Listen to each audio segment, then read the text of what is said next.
Hey guys, welcome to the Finished Work Eschatology vlog series. This is number 27, subtitled Signs in the Heavens. I want to start by rereading a verse that we dealt with last week, Matthew 24:29. In fact, we've been here for a few weeks.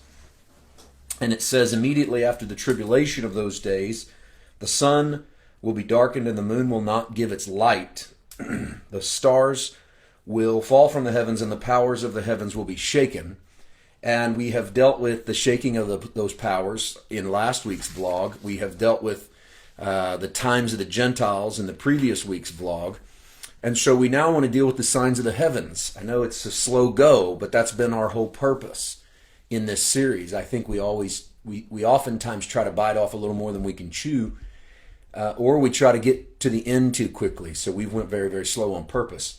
As promised last week, we are going to investigate a little more closely the sermon that Peter would deliver on the day of Pentecost. Actually, I don't want to investigate the whole sermon.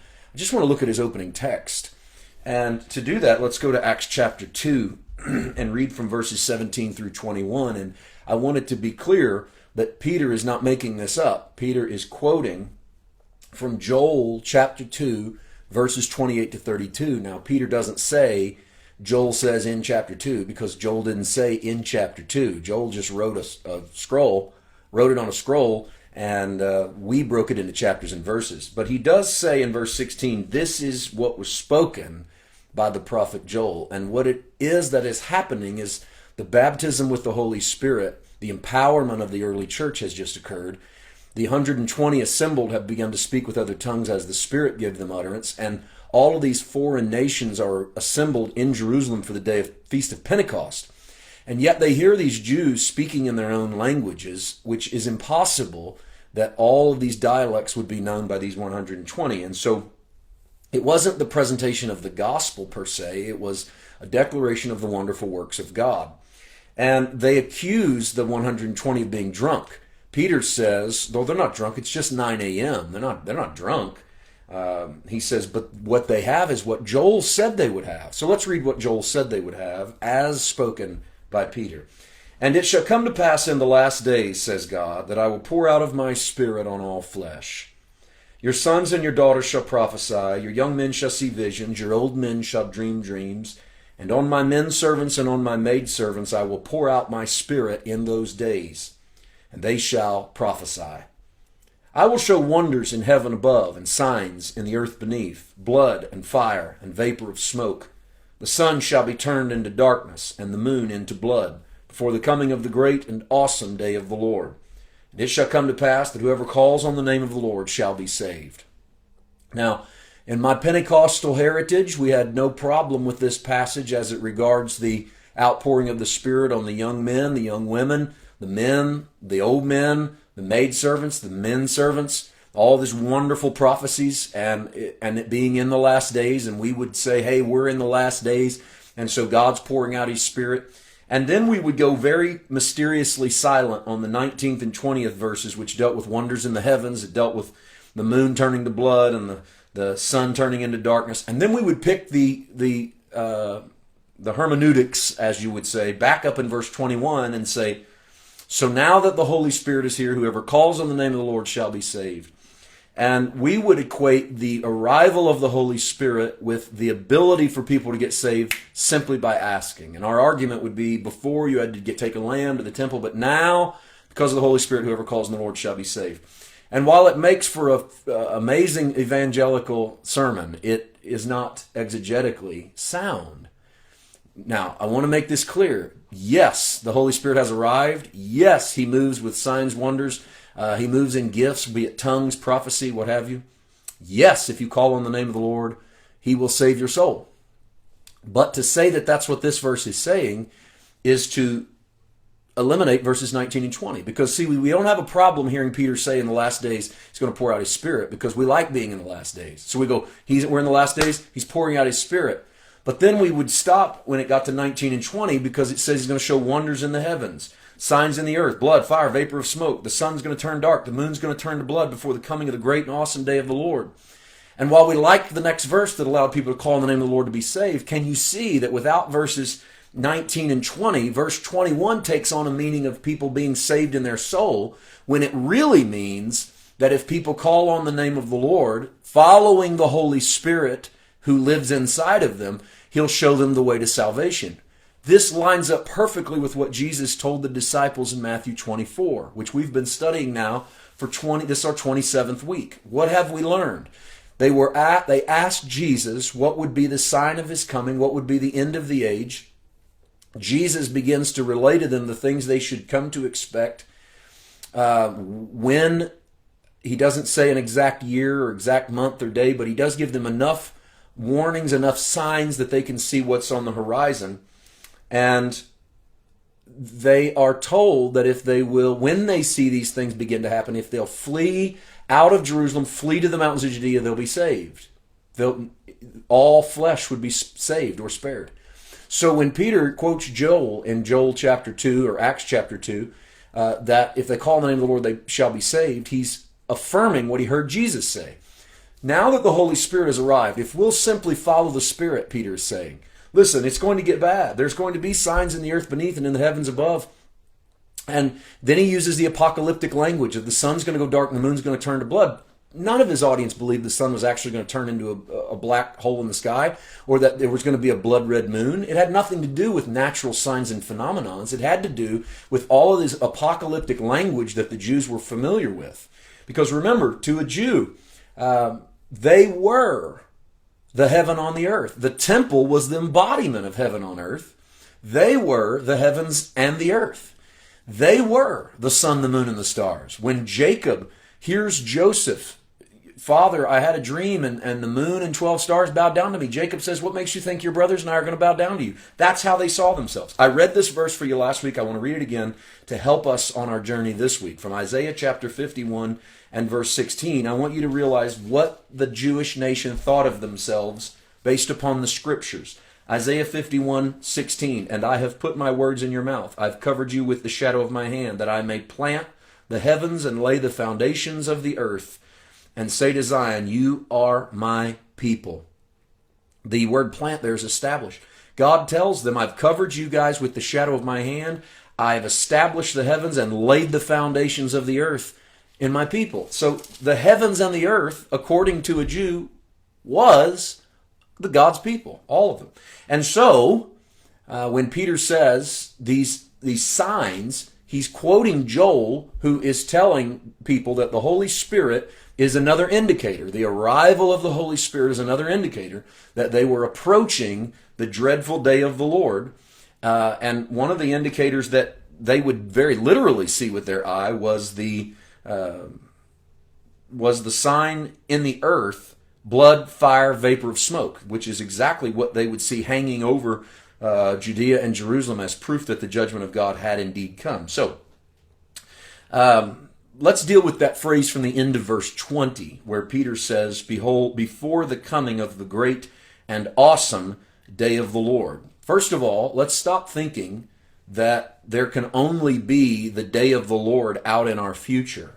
Because of the phrase day of the Lord, many believe the day of the Lord has not happened. However, the phrase day of the Lord was a very popular phrase in Old Testament prophecy to indicate an arrival of judgment. I'm going to just read a couple and then I'll give you some more so you can look them up on your own because we have limited time. But I'll read a couple for you and then that'll get you started. Isaiah chapter 13. Listen to this. Isaiah chapter 13 verse 6. Wait, for the day of the Lord is at hand. It will come as destruction from the Almighty. If you'll notice in verse 1, this chapter is against Babylon, which Isaiah the son of Amos saw. Look at chapter 34. Isaiah chapter 34 and verse number 8. Isaiah says this. For it is the day of the Lord's vengeance, the year of recompense for the cause of Zion. What is the day of the Lord's vengeance? This is not out in their future. This was God's judgment against Idumea and Bozrah, which was about to happen and did happen prior to the writing of the book of Matthew, Mark, Luke, and John. So these were fulfilled prophecies that Isaiah said, and in both cases he used the phrase the day of the Lord. And so that was a day of coming vengeance. Let me give you a few you can do on your own. I would encourage you to look at how God calls the day of vengeance a day against Egypt in Ezekiel chapter 30, verses 2 and 3.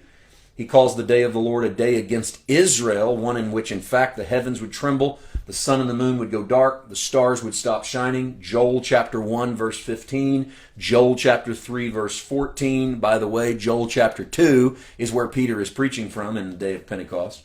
Here's another one. The day of the Lord against Judah is in Zephaniah chapter 1, verses 7 and 14. And then another day of the Lord against Jerusalem in Zechariah chapter 14 and verse 1. So let's take some extra biblical, we've taken a lot of biblical, let's take some extra biblical historical account now of the signs in the heavens in the day of the Lord, and helping us to understand commentary on Joel chapter 2, verses 28 to 32. You might jump in, be saying, why are we in this? We're supposed to be in Matthew 24. And of course, to qualify the signs of the heavens, we need to see what it meant to both the Old Testament audience and the New Testament audience. Commentator C.D. Alexander said this. I'll read it directly for you.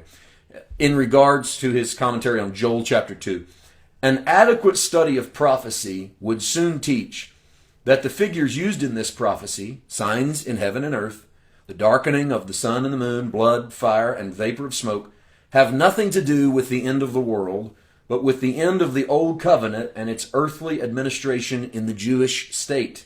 The same figures are frequently used in the Old Testament to denote the removal or the overthrow of kingdoms, powers, and ordinances. Then Alexander says, see Isaiah 13, for example, as those were used for the overthrow of Babylon. We just read to you from Isaiah 13. Alexander goes on to say this: Peter's quotation was a warning to the Jewish people of his own day that the time of the removal of their order had come. Their kingdom and state were about to go down in blood. Their sun was about to set, as took place in AD 70 when nation and temple were destroyed by the Romans. Several years ago, I did a sermon called Gone with the Wind. It generated a lot of response on YouTube and on our page. You can probably find Gone with the Wind out there. And it was very, very early in my stages of developing these ideas. They were not new ideas. I don't claim that they're new ideas, but they were new to me. And I preached Gone with the Wind, and I preached Acts chapter 2. That was a year-end sermon in our church at the time, sort of laying out the path for the next year. And I remember dealing with the sun and the moon and how the old Mosaic economy was gone with the wind of Pentecost. The rushing, mighty wind blew into the room, and with it, it began to blow out the remnants of the old system, which that wind would blow all the way through the book of Acts and then on through the epistles. And then ultimately, of course, the shaking would occur and the temple would fall. The sun is the light upon Israel. It's going to go dark. The moon is going to run with blood. The blood of the people are going to run in the streets of Jerusalem as these things come to pass in that city. Let me read to you from Luke chapter 21. I want to base the next few moments of our study together from something that Luke would say in regards to all of these things. Luke 21 is a parallel passage in many respects to the things you read about in Matthew 24. We've read this before. It's worth reading again.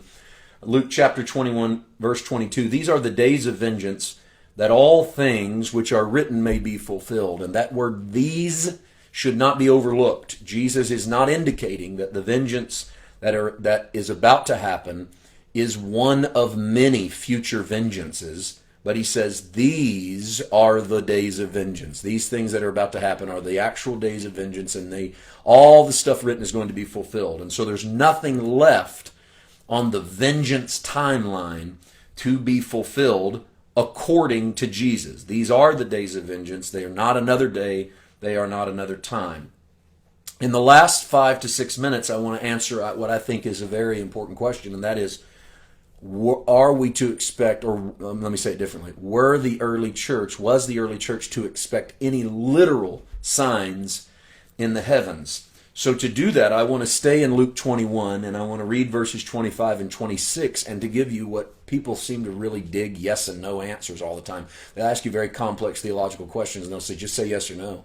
Sometimes I won't do it, sometimes I will. So I'll do it right here. Were there literal signs that they were to look for? The answer is yes. There were some literal signs they were to look for. Luke chapter 21, verses 25 and 26. There will be signs in the sun, in the moon, and in the stars, and on the earth distress of nations with perplexity, the sea and the waves roaring. He phrases it differently.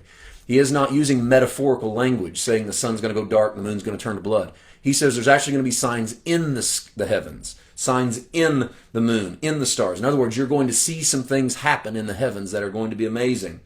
Men's hearts fail them for fear, the expectation of the things which are coming on the earth, for the powers of the heavens will be shaken. Now, to show you what Luke is talking about, we use we use historical evidence to help us with this. I want to read to you from a book by F.W. Farrar, F-A-R-R-A-R. I hope I'm pronouncing that correctly.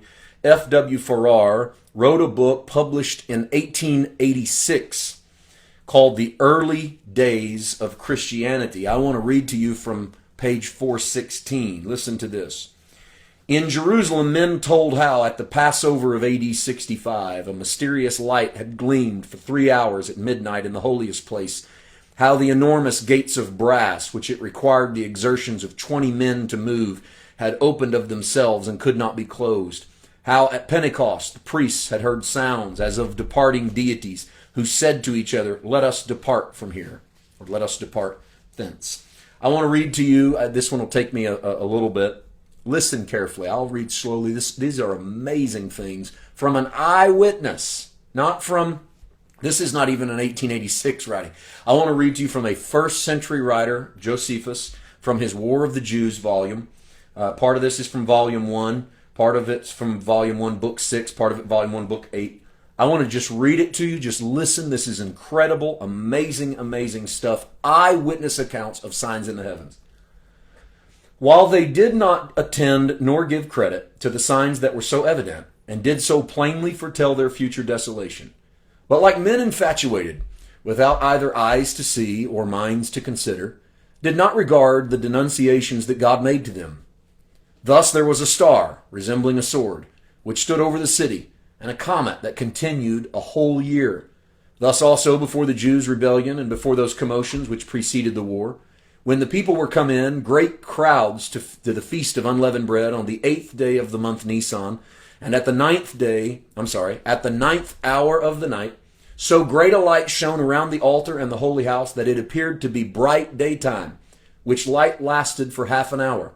This light seemed to be a good sign to the unskillful, but was so interpreted by the sacred scribes as to portend those events that followed immediately upon it.